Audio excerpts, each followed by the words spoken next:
بسم الله الرحمن الرحيم إنما المؤمنون الذين إذا ذكر الله وجلت قلوبهم وإذا تليت عليهم آياته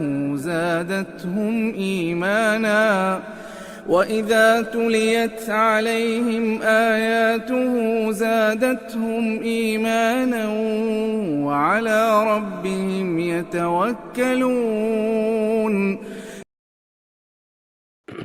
Assalamualaikum warahmatullahi wabarakatuh. Innal hamdalillah nahmaduhu wa nasta'inuhu wa nastaghfiruh wa na'udzu billahi min shururi anfusina wa min sayyiati a'malina. Man yahdihillahu fala mudilla lahu wa man yudlil fala hadiya lahu. Ashhadu an la ilaha illallah wahdahu la syarika lahu wa ashhadu anna Muhammadan abduhu wa rasuluh. يا أيها الذين آمنوا اتقوا الله حق تقاته ولا تموتن إلا وأنتم مسلمون.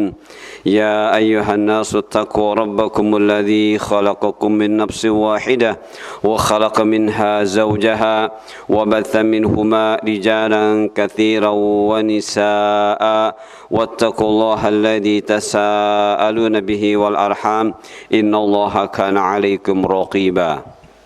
يا أيها الذين آمنوا اتقوا الله وقولوا قولا سديدا يصلح لكم أعمالكم ويغفر لكم ذنوبكم ومن يطع الله ورسوله فقد فاز فوزا عظيما. أما بعد فإن أصدق الحديث كتاب الله وخير الهدي هدي محمد صلى الله عليه وسلم وشر الأمور محدثاتها وكل محدثة بدعة وكل بدعة ضلالة وكل ضلالة في النار. Ikhwah fillah rahimakumullah, saudaraku yang senantiasa berada dalam rahmat Allah. Alhamdulillah pada hari ini Allah telah memberikan kepada kita keringanan langkah ke majlis ilmu. Ini merupakan nikmat yang besar yang tidak bisa dirasakan kecuali oleh orang-orang yang rindu menjadi ahlul Quran. Saudaraku yang dimuliakan Allah, insyaallah kita akan lanjutkan bahasan kita, penjelasan tentang ahlul Quran berupaya untuk mampu menskala prioritaskan amal-amal saleh dengan cara yang sudah kita pelajari. Satu, memahami hukum taklifi dan hukum wad'i, mengetahui macam-macam ibadah, yaitu ibadah maksudah lidzatiha dan ibadah ghair maksudah lidzatiha. Yang ketiga, mengetahui mana salat sunnah yang bisa diqadha dan mana yang tidak bisa diqadha. Dan yang keempat yang sekarang kita akan bahas adalah bahwa ahlul Quran berupaya untuk mampu menskala prioritaskan amal-amal soleh dengan cara tidak meremehkan yang ma'ruf di dalam beribadah. Namun sebelumnya mohon maaf teman-teman, kita mereview sedikit ya. Barangkali ada teman-teman yang baru masuk jadi harus tahu apa sebenarnya yang sedang dibahas ya di majlis ilmu ini. Jadi sebenarnya bahasan utama kita adalah tentang ciri-ciri berfungsinya akal. Ini ya, jadi bagi yang baru masuk, jadi perlu tahu bahwa yang sedang kita bahas adalah ciri-ciri berfungsinya akal. Ketika disebut akal, berarti qalbun alladzi qadim tala bil ilmi ya. Ketika disebut akal berarti adalah hati, qalbun, tapi sudah berisi ilmu. Nah, nanti naik atau turun ya. Kalau naik maka disebut fuad. Berarti ilmunya sudah dipraktekkan, diamalkan. Kalau turun berarti lubun atau maksudnya ke qalbun. Jadi ketika ilmu yang sudah ada dalam hati tidak diamalkan, maka kembali ke dasar yaitu qalbun. Kalau sudah qalbun, apa yang kita pahami dari Rasulullah SAW adalah mudghah, segumpal daging atau segumpal darah.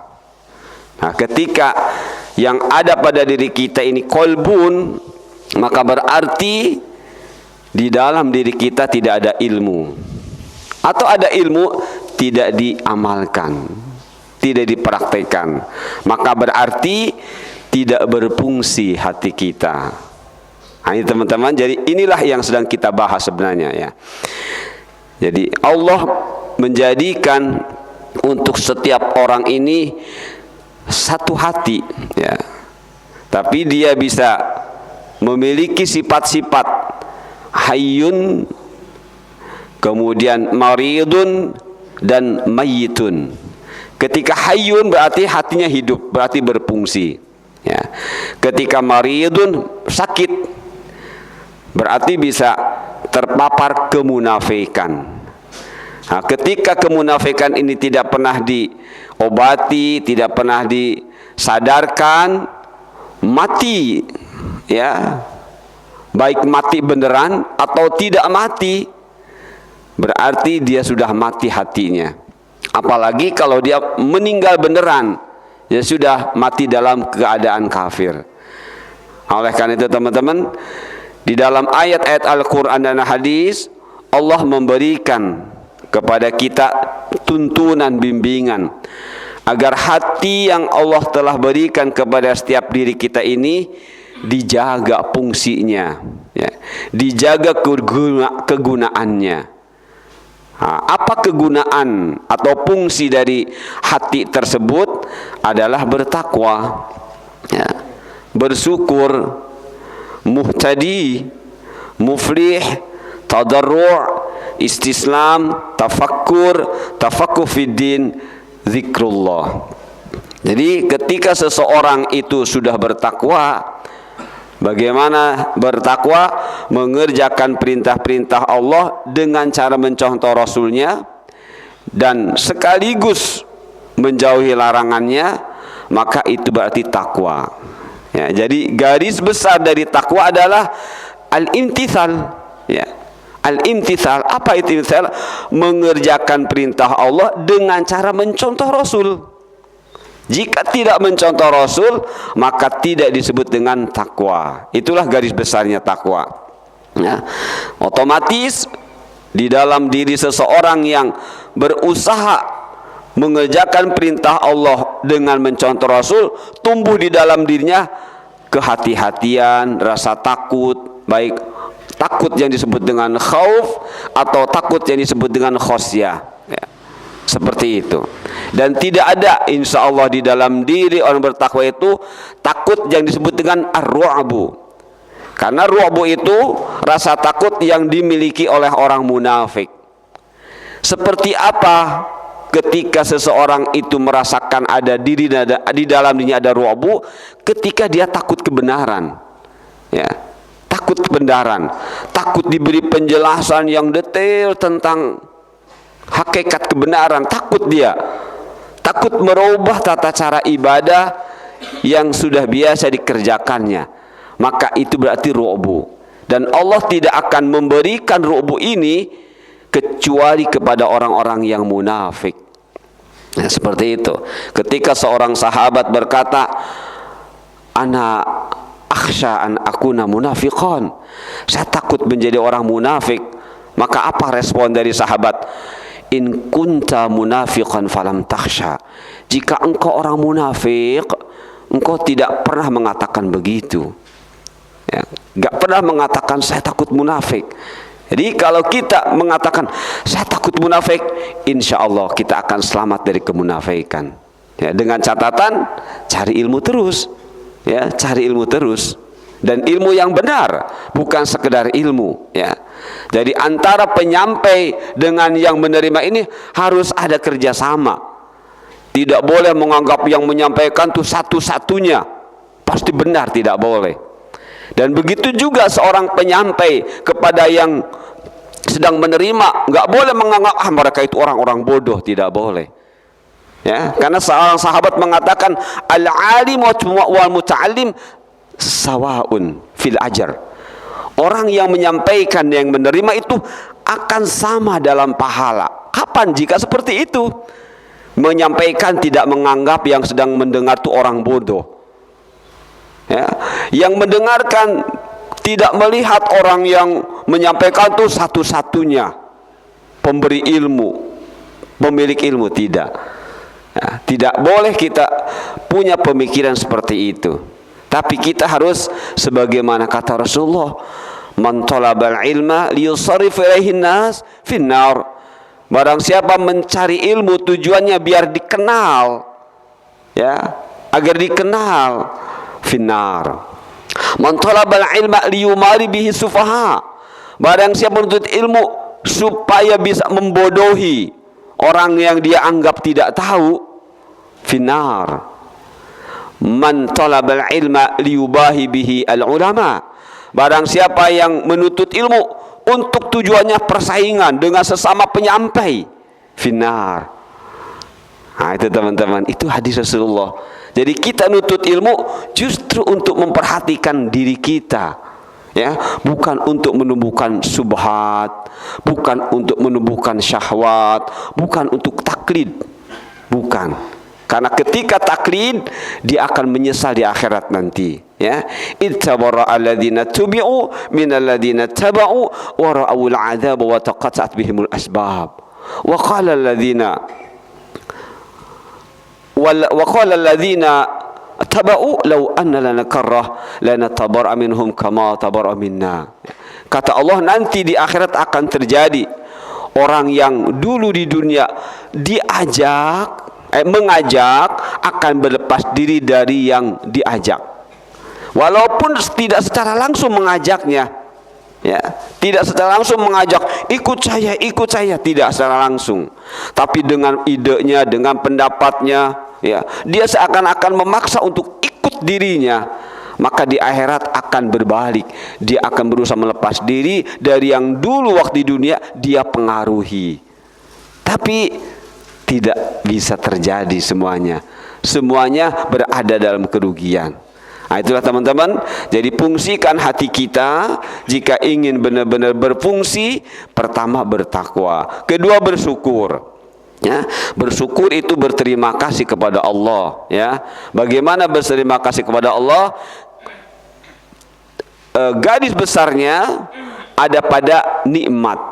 Jadi ketika bicara bersyukur, bicara nikmat, ya. Nikmat secara garis besar ada dua: nikmat ilmu, yakni melalui agama, dan nikmat jasad, apapun yang dibutuhkan jasad. Jadi nikmat ruhaniyah yaitu ilmu, dan nikmat jasadiah makanan dan semua yang dibutuhkan oleh jasad. Nah, maka ketika kita bersyukur, bicara nikmat, apa yang harus kita pahami tentang nikmat? Ma yuqsadu biha atau bihi al-ihsan. Ketika bicara nikmat, maka kita harus paham apapun yang Allah berikan kepada kita tujuannya agar kita menjadi muhsin, menjadi orang yang terus berbuat baik. Tapi ketika kita berbuat baik karena merasa diawasi oleh Allah, bukan oleh siapa-siapa. Nah, itu teman-teman. Kemudian mencari hidayah disebut dengan muhtadi. Jadi muhtadi ini orang yang aktif, terus mencari ilmu, terus mencari ilmu. Untuk apa? Untuk mempertebal kualitas keimanan supaya terus bertakwa. Kemudian menjadi orang muflih, yaitu orang yang menetapkan cita-cita sukses akhirat, ya. Karena ketika seseorang itu cita-citanya akhirat, maka Allah pun akan sukseskan dunianya, ya. Tapi ingat, suksesnya cara Allah mensukseskan orang-orang yang seperti ini tidak selalu identik dengan duniawiyah, ya, seperti itu. Kemudian tadarru', ya. Tadarru' adalah tunduk patuh kepada Allah, ya. Di dalam tadarru' ada 5 sifat yang harus ada, yaitu tadzallul, merasa hina kepada Allah. Kemudian khosyah atau ikhlas, ya. Ikhlas yaitu merasakan rasa takut terus kepada Allah. Ikhlas itu merasakan harapan hanya kepada Allah dengan ditumbuhkannya rasa takut, ya, agar tidak ada yang dikerjakannya ini kecuali harapan mendapat pahala dari Allah. Kemudian tawadu berarti lawan dari takabur, ya. Kemudian itminan, merasa tenang tapi dengan ilmu, bukan merasa tenang dengan dipaksa-paksakan. Dan terakhir inabah. Jadi seorang mutadarri', seorang yang tunduk kepada Allah sebagaimana yang Allah inginkan, itu harus tumbuh di dalam dirinya tadi 5 sifat, ya. 5 sifat tadzallul, merasa hina di hadapan Allah tapi tidak merasa hina di hadapan manusia, dan tidak boleh, ya. Kita tidak boleh merasa hina di hadapan manusia, ya. Tadzallul, ikhlas, kemudian itminan, kemudian tawadu dan inabah. Jadi inabah adalah senang bahwa dirinya akan kembali kepada Allah. Nah, kemudian istislam, menyerahkan diri secara totalitas kepada Allah, untuk siap diatur, ya, untuk siap diperintah, untuk siap dilarang, untuk siap diuji dengan kesenangan dan dengan kesulitan. Kemudian tafakkur, apa tafakkur itu? Memberdayakan akal. Jadi ketika bicara tafakkur itu bicara ilmu, ya, bicara ilmu, dan dengan ilmu yang sudah ada itu diberdayakan supaya mendapatkan ilmu-ilmu yang berikutnya, dan pada ujungnya kita bisa beramal. Itu tafakkur. Jadi i'malul akli lil husul ala ma'rifatin, ya. Memberdayakan akal. Tadi ketika bicara akal, hati yang sudah bersih ilmu. Jadi ilmu yang sudah ada ini dikembangkan terus, dikembangkan untuk kita bisa beramal. Kemudian tafaqquh, maksudnya apa? Mempelajari agama dengan benar, ya. Jadi belajar agama dengan belajar dunia beda, teman-teman. Belajar dunia bisa instan, belajar agama tidak, ya. Belajar dunia bisa instan, nggak bisa laptop, bisa terus praktek, insya Allah bisa. Tapi belajar agama tidak bisa seperti itu. Makanya Allah memberikan peringatan kepada kita terkait dengan agama dengan kata-kata tafaqquh, ya, kita sudah bahas tentang tafaqquh ini. Jadi ketika bicara fikih, ada faqaha, ada faqiha, ada faquha. Fi'il madhi dari fikih itu ada 3. Ya, fi'il bentuk lampau, kata kerja bentuk lampau dari al-fiqhu itu ada 3. Ada faqiha, ada faqaha, ada faquha. Masing-masing punya makna yang berbeda, teman-teman. Ketika bicara faqiha dan faqaha, itu bicara pemahaman yang umum, ya. Dan kata benda yang menunjukkan pelakunya itu adalah faqih, itu menunjukkan umum. Tapi ketika bicara tafaqquh fiddin, yang dari sana muncul istilah fuqaha, yang jamak dari faqih, itu bukan dari faqiha, bukan dari faqaha, bukan dari kata yang umum, khusus faquha. Isim fa'ilnya, kata benda yang menunjukkan pelakunya bukan faqih, tapi faqih. Nah, makanya Allah perintahkan kita ini untuk menjadi faqih, bukan sekedar faqih, bukan sekedar paham 1, 2, tapi usahakan yang dalam semuanya. Makanya di dalam ayat lain Allah perintahkan, ya ayyuhalladzina amanu aminu. Sudah beriman, tapi Allah perintahkan kita untuk beriman. Maksudnya apa? Kalau sudah ngerti, kalau sudah bisa baca Quran, naikkan, tingkatkan kualitas baca Qurannya dengan mengetahui terjemah. Kalau sudah mengerti terjemah, tingkatkan lagi mengenal tafsir.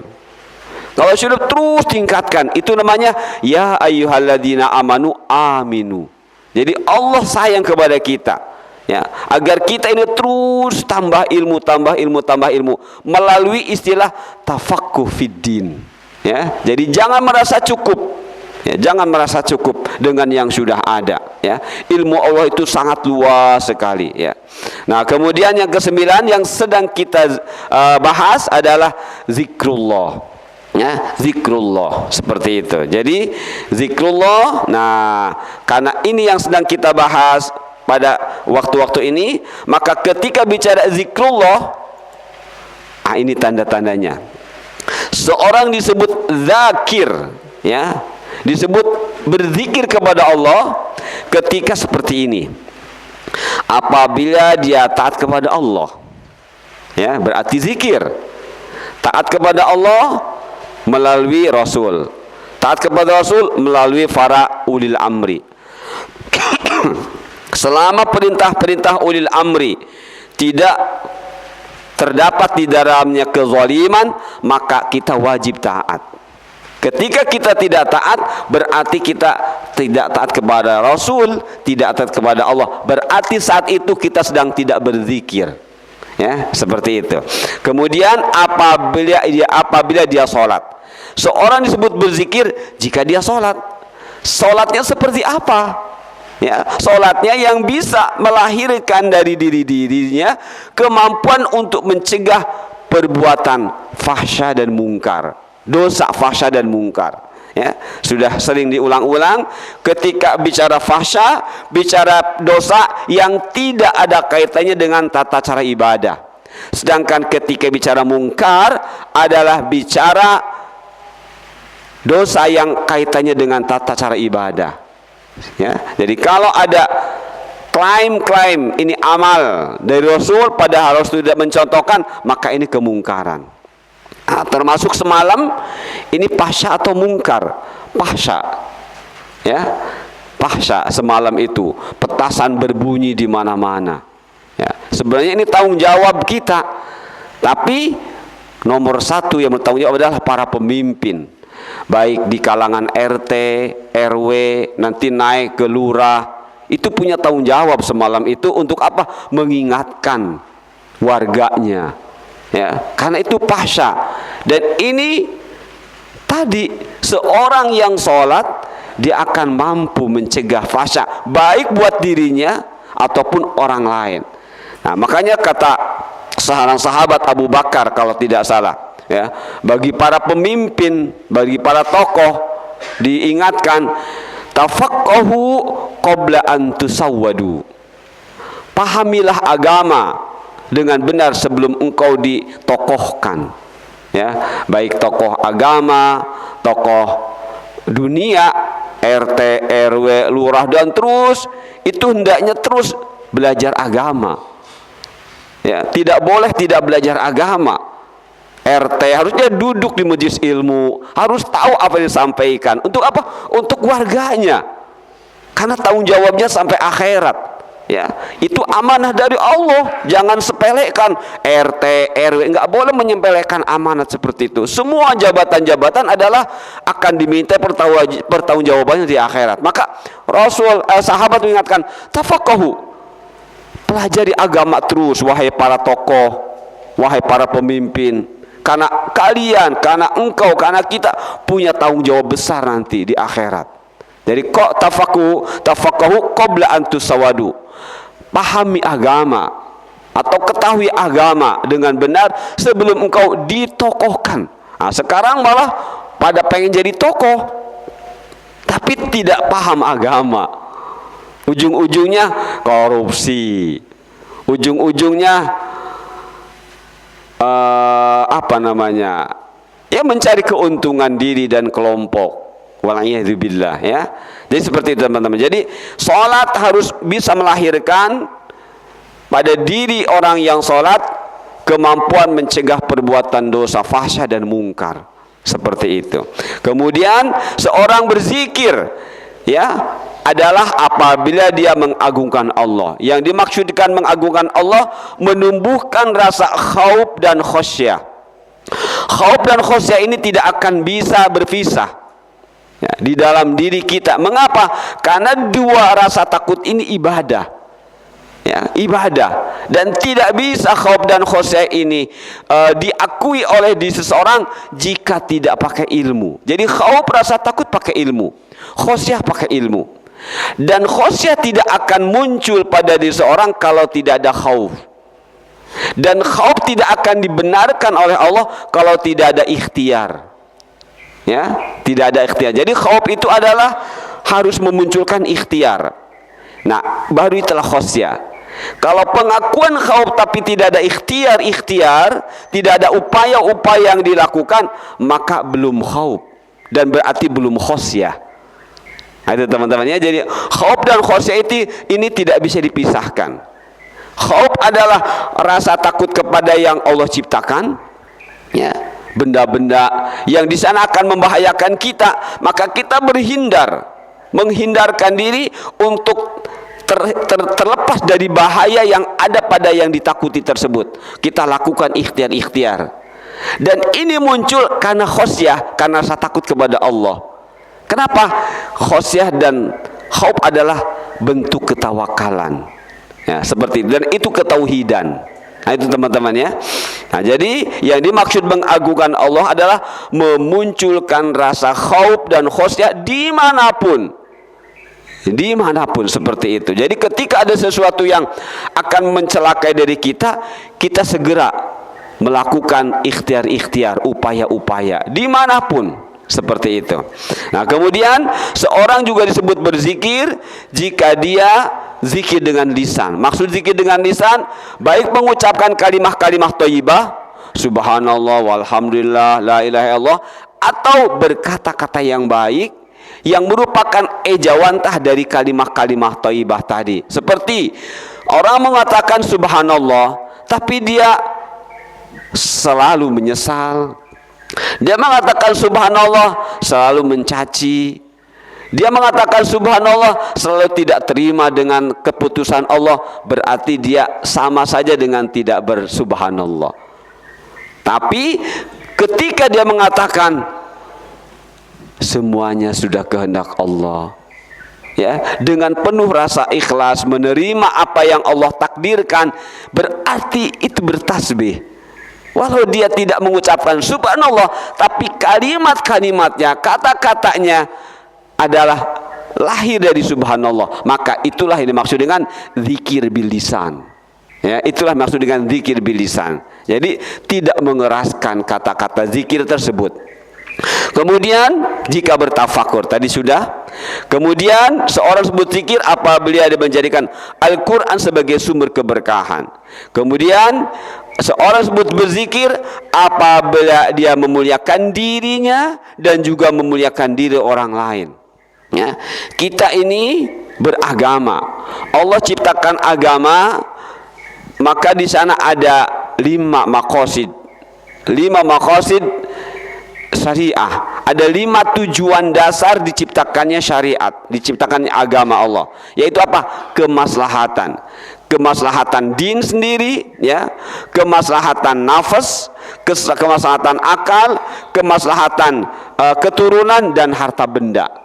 Nah, seorang itu disebut berzikir ketika dia memuliakan dirinya apa? Ketika dia menjaga diri agar tetap sehat. Dan juga menjaga orang lain agar tetap sehat. Agama tetap sehat. Semuanya yang 5 maqasid ini tetap sehat, tetap maslahat, tetap sesuai dengan awal fungsi yang Allah inginkan. Nah, seperti itu teman-teman. Itu yang dimaksud dengan memuliakan diri dan juga memuliakan diri orang lain.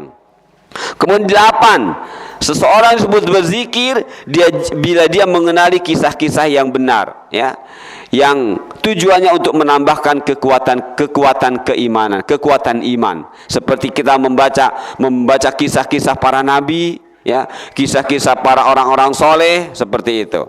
Kemudian yang ke-9, disebut berzikir dia jika mampu mengambil mau'izah. Mau'izah adalah pelajaran yang dengan pelajaran itu kita bisa beramal yang benar. Ya, dari apa? Dari peristiwa-peristiwa yang terjadi. Baik peristiwa terjadi di alam semesta atau pada diri sendiri dengan sakit, diambil mau'izah. Oh, ketika seorang hamba sakit dan dia beriman, berarti maksudnya Allah sedang memberikan kasih sayangnya. Bentuk apa? Dalam bentuk apa? Dalam bentuk pengampunan dosa. Jadi mau'izahnya adalah bahwa saya sedang diampuni dosa. Dari mana tahu? Dari hadis tadi. Ya, kata Rasulullah, tidaklah musibah itu akan terus berdatangan kepada orang yang mukmin, baik laki-laki atau perempuan, baik langsung melalui dirinya atau yang lainnya dari keluarganya itu, termasuk harta benda. Ya, Sampai kapan? Sampai meninggal dunia. Dan ketika meninggal dunia sudah tidak ada lagi kesalahan, tidak ada lagi dosa. Nah, inilah mau'izah, teman-teman. Jadi ketika terkena sakit, jadikan itu mau'izah, ya. Jadikan itu adalah pelajaran yang menjadikan kita bisa meningkatkan amal soleh, seperti itu. Kemudian yang ke-10, mohon maaf, ini 10. Apabila ia menjadi ahlul Quran, ya, menjadi ahlul Quran. Nah, seperti apa ahlul Quran? Nah, dari beberapa tafsir dan hadis, seseorang disebut ahlul Quran, maka mereka adalah ahlullah, keluarga Allah, ketika seperti ini. Ada pada dirinya, yaitu apa? Kemampuan untuk mentadaburi Al-Quran, memahami, mengamalkan, mengajarkannya. Ya, jadi jika kita ingin disebut ahlul Quran, maka Allah beri kesempatan kepada kita untuk mampu bertadabbur, ya, terkait dengan ayat-ayat Al-Quran, memahaminya, mengamalkannya, mengajarkannya.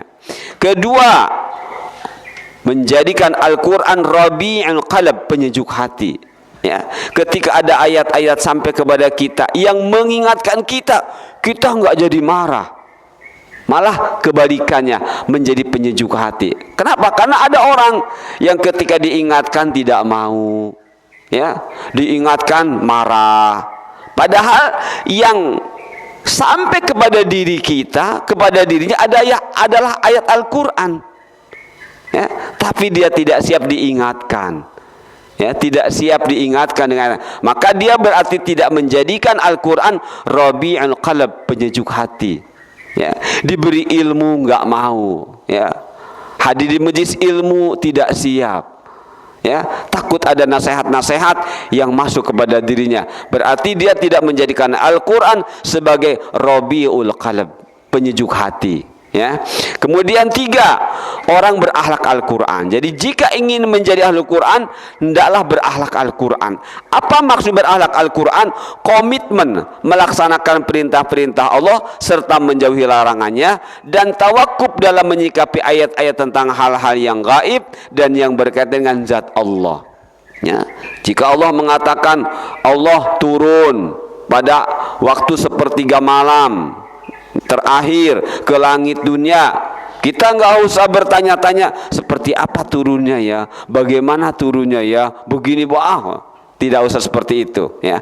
Kita imani, ya, kita tinggal manfaatkan kesempatan itu untuk apa? Untuk seperti Allah katakan, barang siapa yang berdoa, ya, barang siapa yang meminta, maka akan aku kabulkan. Tinggal manfaatkan kesempatan itu, ya. Jadi inilah tanda ahlul Quran, ya, berakhlak Al-Quran. Kemudian 4, ahlul Quran berarti orang-orang yang memuliakan Baitullah dan memperhatikan segala hal yang berkaitan dengannya, ya. Baitullah pada khususnya di Makkah, ya, Ka'bah, umumnya setiap masjid dimanapun di dunia ini berada. Nanti kita akan membahasnya insyaallah. Kemudian ahlul Quran adalah para sahabat dari kaum Muhajirin dan Ansar dan orang-orang yang mengikuti para sahabat, ya, dengan benar. Itu ahlul Quran. Kemudian orang-orang yang beramal ma'ruf nahi mungkar dalam upaya menunaikan hak Allah dan meraih hak hamba. 7, orang yang menjaga salat wajib dan salat sunnah siang dan malam, tahajud, witir dengan baca Al-Quran yang dipahami. 8, orang-orang yang beriman yang membenarkan apa yang dibawa oleh Rasulullah Sallallahu Alaihi Wasallam. Teman-teman, itulah di dalam tafsir-tafsir para ulama mufassirin menerangkan bahwa Al-Quran punya ciri-ciri seperti ini. Wallahu a'lam. Nah, secara praktek bahwa Al-Quran berupaya beramal soleh, tapi tidak asal amal soleh, ya. Al-Quran harus punya kemampuan menskala prioritaskan amal-amal soleh. Artinya mana yang bisa didahulukan, mana yang boleh diakhirkan, mana rukhsah, mana azimah. Itulah ahlul Quran, ya.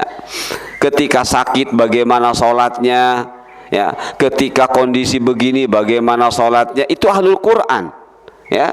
Tidak asal, tapi semuanya ibadah yang Allah perintahkan kepada kita tidak lepas dari tadi hukum taklifi dan hukum wad'i.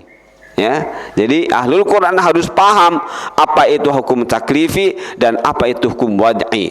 Ketika tidak paham hukum wad'i, maka hukum taklifi dia akan berjalan dengan benar. Kita tidak akan bisa ibadah dengan benar. Sholat mungkin salah-salah, ya, belum waktu masuk udah sholat. Kenapa? Tidak mengerti hukum wad'i. Sedang sakit dipaksakan berdiri. Kenapa? Karena tidak paham hukum wad'i. Jadi seorang ahlul Quran dia harus mengerti, ya, dua macam hukum ini, taklifi dan wad'i. Kita sudah membahasnya. Kemudian macam-macam ibadah, ibadah maksudah li zatiha, ibadah maksudah li zatiha. Kita sudah membahasnya juga. Kemudian ketiga, kita sudah membahasnya. Yang sekarang keempat, bahwa ahlul Quran berupaya tidak meremehkan yang ma'ruf di dalam beribadah. Baik teman-teman yang dimuliakan Allah, kemarin ini kita sudah menyimak perkataan dari seorang ulama salaf, Ibnu Sirin, ya, yang terjemahannya seperti ini. Ibnu Sirin berkata, Allah, Allah, wahai saudara-saudaraku ahlul Quran, wahai para pengemban hadis, janganlah kalian memikirkan sesuatu yang akal kalian tidak mampu memikirkannya. Tentang zat Allah nggak harus dipikirkan. Karena kita tidak diperintah oleh Allah untuk memikirkan Allah di atas arsy seperti apa bersemayamnya, enggak disuruh begitu. Ya. Oh, berarti kalau Allah di atas arsy, Allah bertempat tinggal. Allah tidak menyuruh kita menyimpulkan begitu. Nah, makanya Ibnu Sirin mengingatkan kita, janganlah kalian memikirkan sesuatu yang akal kalian tidak mampu memikirkannya. Dan janganlah mempertanyakan sesuatu yang para salafus soleh tidak pernah mempertanyakannya. Jangan bebani diri kalian dengan sesuatu yang kalian tidak mampu memikulnya. Jangan membahas tentang hal-hal yang gaib dan ilmu yang telah terjaga. Seperti ilmu telah terjaga, summastawa 'alal arsy, sudah terjaga oleh Allah. Jangan kita otak-atik. Itu sudah makunun, ilmun makunun, ilmu yang sudah terjaga. Ilmu masunun sudah terjaga, sudah biarkan.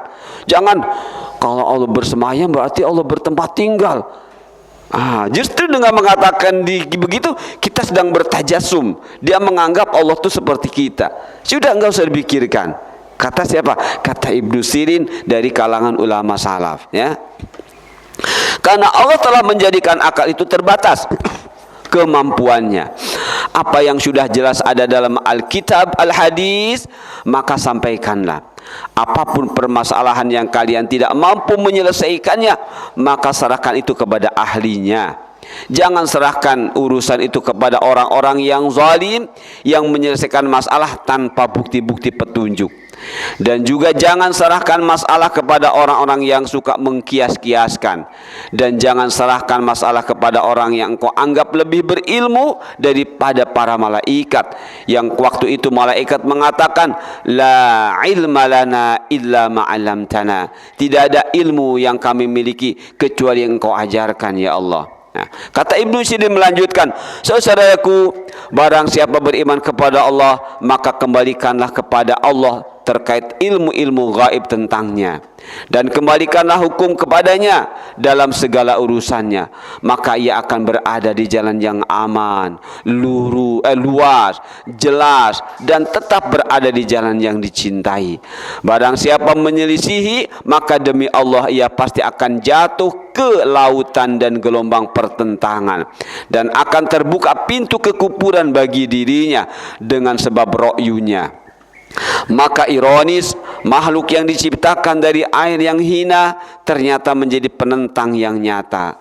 Harusnya ia berpikir bahwa dirinya itu diciptakan dari air yang hina. Bukankah kalian mengetahui bahwa Allah telah mengikat janji dengan kalian bahwa kalian tidak akan berbicara tentang Allah kecuali yang hak? Bagaimana kalian ini bisa dipalingkan dari kebenaran? Itu teman-teman ya, kata seorang ulama Ibnu Sirin tentang ahlul Quran. Ahlul Quran berarti orang yang harus paham hadis, seperti itu. Baik, kita mulai memasuki bahasan. Yang keempat, bahwa ahlul Quran tidak boleh meremehkan yang ma'ruf. Ya, Rasulullah SAW bersabda, ya, yang disampaikan oleh Abi Dzar, la tahqiranna minal ma'rufi syai'an walau an talqa akhaka biwajhin talqin. Ya, kata Rasulullah, la tahqiranna, jangan menganggap remeh. Tahqiran itu menganggap remeh, menganggap kecil, menganggap enteng, ya, atau tidak memberikan penilaian. Jangan menganggap remeh, menganggap enteng sesuatu yang ma'ruf. Walau antal qa'akhak biwajhin talqin, walaupun hanya dengan memperlihatkan wajah yang ceria pada saat bertemu saudaramu. Jadi kita ini diperintah oleh Allah agar kita banyak menjaga wajah kita dengan tersenyum. Ya, dengan tersenyum berarti wajah berseri-seri. Ternyata itu jangan disepelekan, kata Rasulullah. Ya, silahkan mungkin para ahli medis membahasnya. Ada apa dengan senyum? Ya, secara agama ketika kita mempraktekkan, baik sudah diketahui manfaat dari senyum atau hasil dari senyum, ya, secara fisik, secara keilmuan, tapi secara keagamaan sudah dapat pahala besar. Ya, dengan tersenyum itu pahalanya besar. Seperti itu teman-teman, ya. Wala tahqiranna minal ma'rufi syai'an walau antalqa ahaq biwajhin talqin. Janganlah kamu menganggap remeh sesuatu yang ma'ruf, walaupun hanya dengan memperlihatkan wajah yang ceria pada saat bertemu saudara. Jadi tersenyum, menjadikan wajah kita ceria saat itu perintah dari Allah, dan itu namanya ma'ruf. Itu adalah contoh ma'ruf, ya. Jadi tersenyum contoh ma'ruf, ya, seperti itu. Bertemu dengan teman dengan wajah yang ma'ruf, dengan wajah tersenyum, pahala, berarti double pahalanya teman-teman, ya.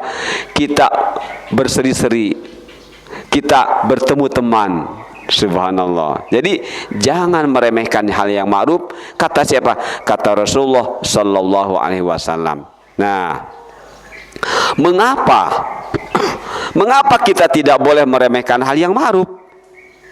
Nah, jawabannya, pertama, kata seorang ulama mendefinisikan apa itu ma'ruf. Qala Ibnu Abi Jamrah, yutlaku ismul ma'rufi ala ma'urifa bi adillati syar'i annahu min a'malil bir sawa'un jarat bihil 'adah amla. Nah, ketika disebut ma'ruf atau ketika kita mendengar ma'ruf, apa yang harus kita pahami? Kata beliau, ma'ruf adalah perbuatan yang baik yang dengan jelas dapat diketahui melalui dalil-dalil syariat, baik hal itu sesuai dengan adat ataupun tidak. Nah, jadi ma'ruf itu baik menurut syariat, bukan baik menurut adat, ya. Baik menurut syariat, bukan baik menurut manusia, ya. Baik menurut syariat, bukan menurut para tokoh, bukan, ya. Mentang-mentang yang mengatakannya tokoh diterima saja, tidak, ya. Jadi parameter ma'ruf bukan kata tokoh, bukan kata adat istiadat, bukan karena banyak manusia melakukannya, bukan, ya. Tapi karena ada dalil-dalilnya dari syariat, itulah ma'ruf. Nah, baik teman-teman, ya. Ini di antara jawaban pertama. Berikutnya Allah menjelaskan di dalam surah Al-Baqarah ayat 216 tentang apa? Parameter sesuatu amal itu baik atau buruk bagi umat Islam ada di ayat 216. Begitulah para mufassirin. Para mufassirin menerangkan kepada kita, jika ingin tahu parameter baik buruk, ya, manusia ada di ayat 216 surah Al-Baqarah. Apa kata Allah? Kutiba alaikumul qitalu wa huwa kurhul lakum wa asa an takrahu syai'an wa huwa khairul lakum wa asa an tuhibbu syai'an wa huwa syarrul lakum wallahu ya'lamu wa antum la ta'lamun. Diwajibkan atas kamu berperang, padahal berperang itu adalah sesuatu yang kamu benci. Nah, warna birunya teman-teman. Boleh jadi kamu membenci sesuatu, padahal itu amat baik bagimu. Dan boleh jadi pula kamu menyukai sesuatu, padahal itu buruk bagimu. Para ulama tafsir menjadikan ini adalah kaidah, menjadikan ini sebagai parameter untuk mengetahui atau untuk menentukan baik dan buruk yang kita lakukan sebagai muslim, ya. Jadi parameternya adalah ada di ayat 216, asa an takrahu syai'an, bisa jadi engkau tidak menyukai sesuatu, wa huwa khairul lakum, padahal itu adalah baik bagimu. Wa asa an tuhibbu syai'an, dan bisa jadi kalian mencintai sesuatu, menyukai sesuatu, wa huwa syarrul lakum, padahal itu buruk bagimu. Jadi sekali lagi teman-teman, parameter sesuatu amal itu baik atau buruk bagi umat Islam adalah kata Allah, kata syariat, ya. Jadi kalau kata Allah baik, walaupun kita berat dan walaupun kita melihatnya seakan-akan tidak baik, tetap itu adalah ma'ruf, ya, tetap itu adalah ma'ruf. Kebalikannya, ya, kita mencintai sesuatu padahal kata Allah aku tidak, maka Allah tidak memerintahkannya, sehingga Rasul pun tidak mencontohkannya, maka apa yang kita anggap baik tidak ma'ruf, ya. Seperti semalam misalnya, supaya anak-anak muda tidak menyebar kemana-mana, kita konsentrasikan di masjid. Kita buka acara ini. Justru ini pembuka peluang bid'ah. Ya, sudah, biarkan aja di rumah masing-masing. Ya, jangan harus dibikin ide seakan-akan mengalihkan. Justru ketika itu dibuat, tahun depan begitu lagi, jadilah bid'ah akhirnya.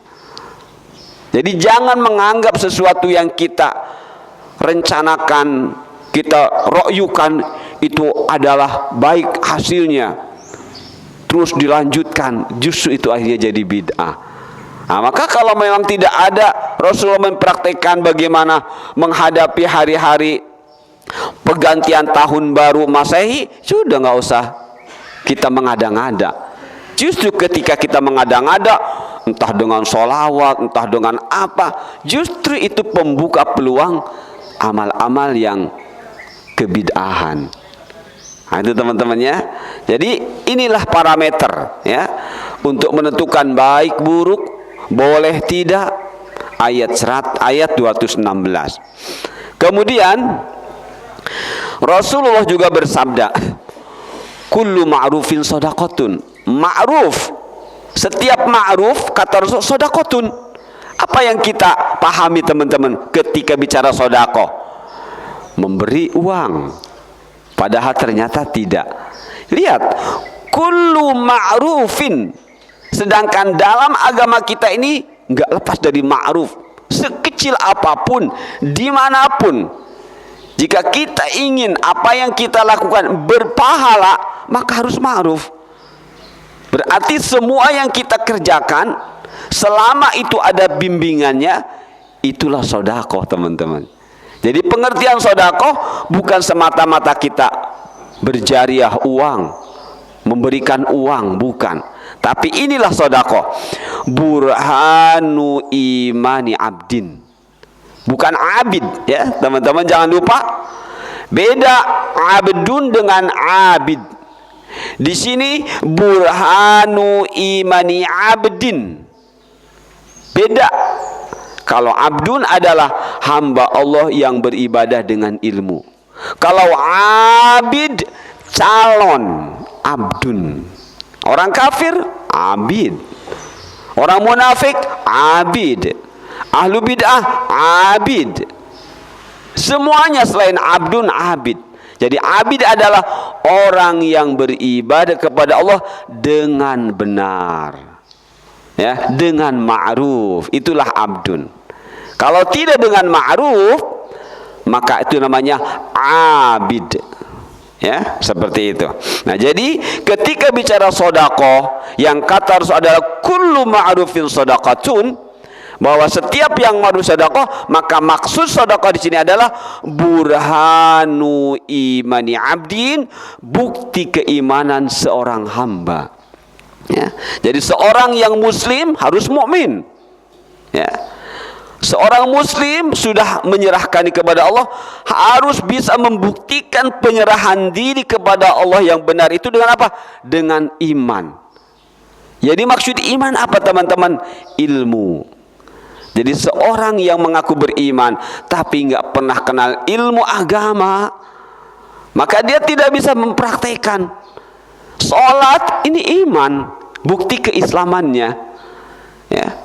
Orang mengaku muslim tapi nggak sholat, berarti dia tidak bisa membuktikan keimanannya dari keislamannya. Jadi seorang muslim harus mukmin. Satu lagi harus muhsin. Artinya ketika dia beramal tadi berharap pahala dari Allah.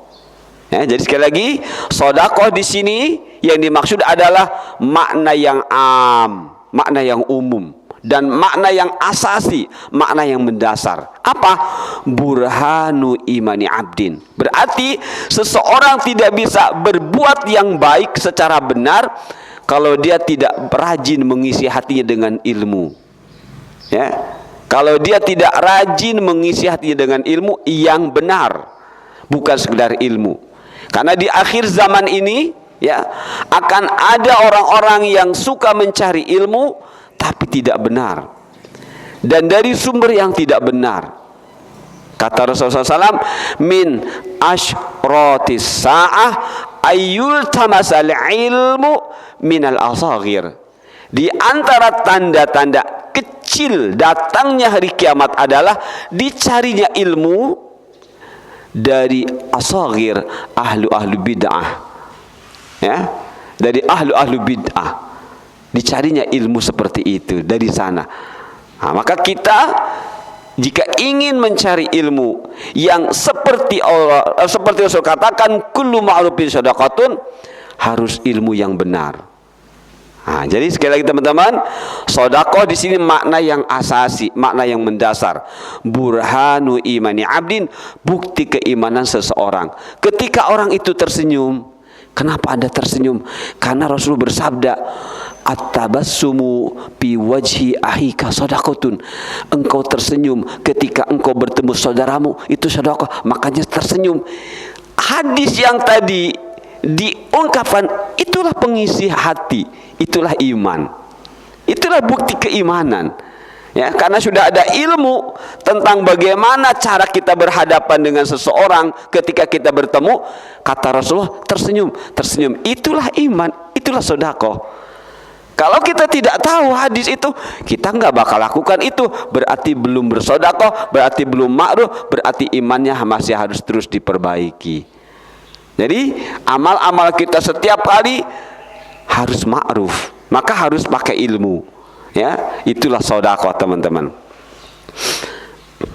Contoh ini membuktikan, ya, membuktikan kullu ma'rufil shadaqatun. Kita buktikan ini hadis. Saya artinya saja biar agak hemat waktu. Dari Abu Hurairah, semoga Allah meridhoinya, berkata, Rasulullah sallallahu alaihi wasallam bersabda, setiap persendian manusia itu wajib disedekahi. Setiap hari, yaitu setiap hari yang matahari terbit pada saat itu. Jadi setiap hari matahari terbit, kita ini punya 360 persendian. Maka kata alaiha sedekatun, harus disedekahi. Bagaimana mensedekahinya? Nah, kata Rasul dalam hadis lain, ya, cukup dengan sholat 2 rakaat. Nah, di sini tidak tertulis ya. Cukup dengan sholat 2 rakaat. Maka berarti kita sudah mensodakohi 360 persendian di dalam tubuh kita. Ya, di dalam tubuh kita. Apa maksudnya? Maksudnya persendian kita semuanya digerakkan untuk satu amalan sholat.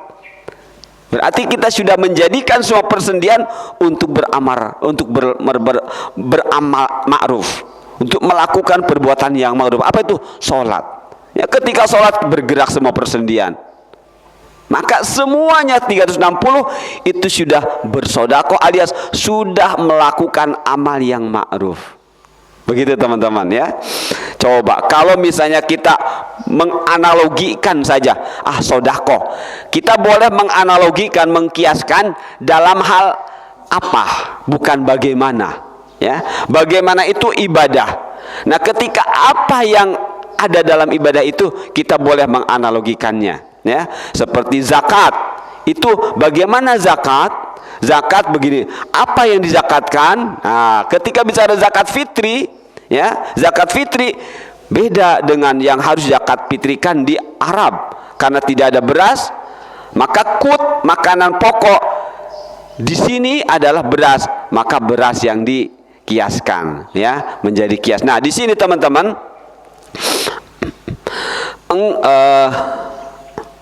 apa tadi ya?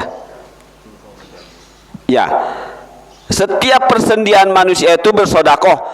Kalau kita kiaskan, analogikan 360 kita sedekahi misalnya, mensedekahnya dengan mengeluarkan uang. Satu persendian 1000 berarti sehari sudah berapa? Tinggal dikalikan saja 360 kali 1000. Ya. Misalnya seperti itu. Tapi Rasulullah mengatakan cukuplah dengan sholat 2 rakaat duha. Nah, itu teman-teman, berarti kita seakan-akan sudah bersedekah, sudah memberikan, ya, apa yang ada pada tubuh kita sebanyak itu.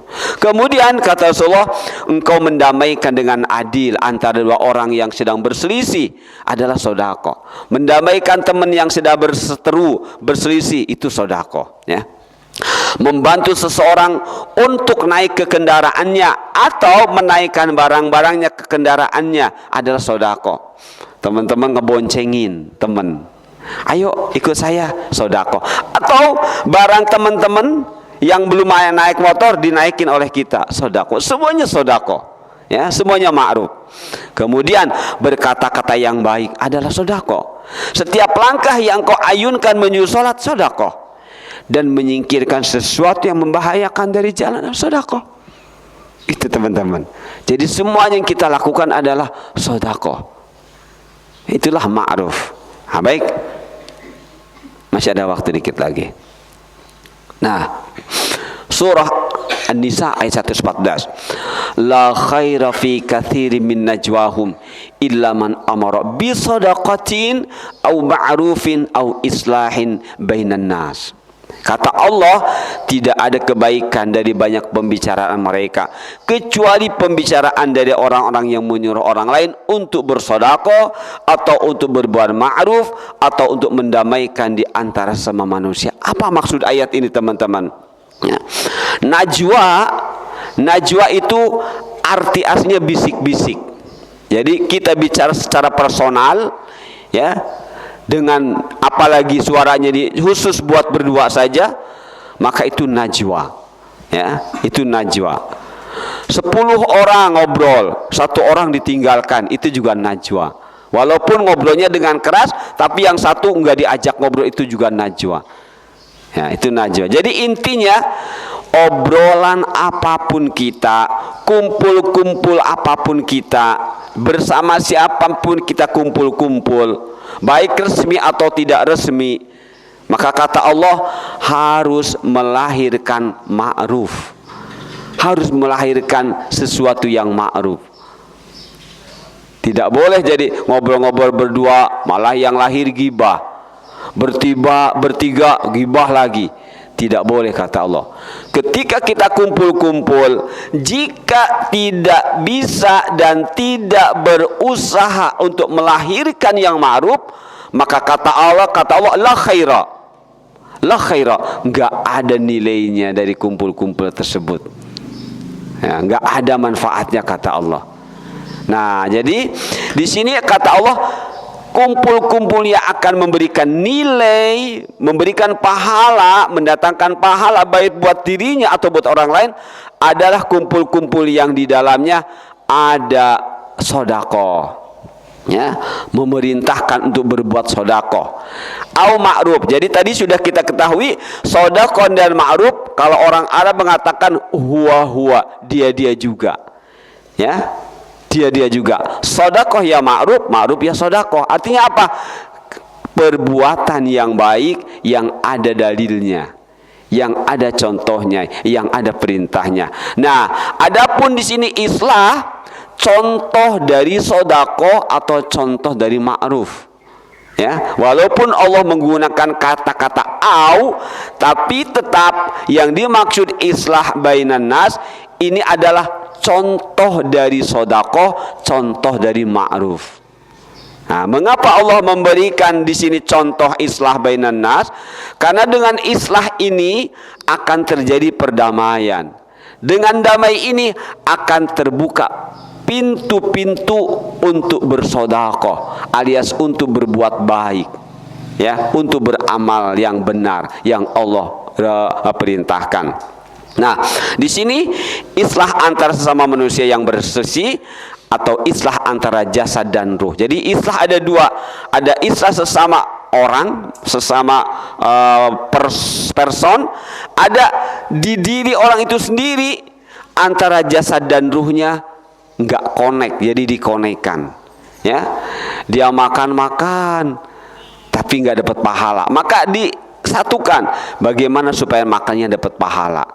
Baik teman-teman, karena waktu suruk, sudah pukul 6 juga, berarti kita baru sampai la khaira fi katsimin najwahum illa man amara bi sadaqatin. Insyaallah berarti pertemuan berikutnya adalah di antara hadis-hadis yang menerangkan tentang istimewanya hal yang ma'ruf. Ya, jadi yang ma'ruf tidak boleh diremehkan karena punya nilai-nilai istimewa. Baik, insyaallah kita bahas ini pada pertemuan Sabtu depan. Subhanakallahumma bihamdika asyhadu an la ilaha illa anta astaghfiruka wa atubu ilaik. Wassalamualaikum warahmatullahi wabarakatuh.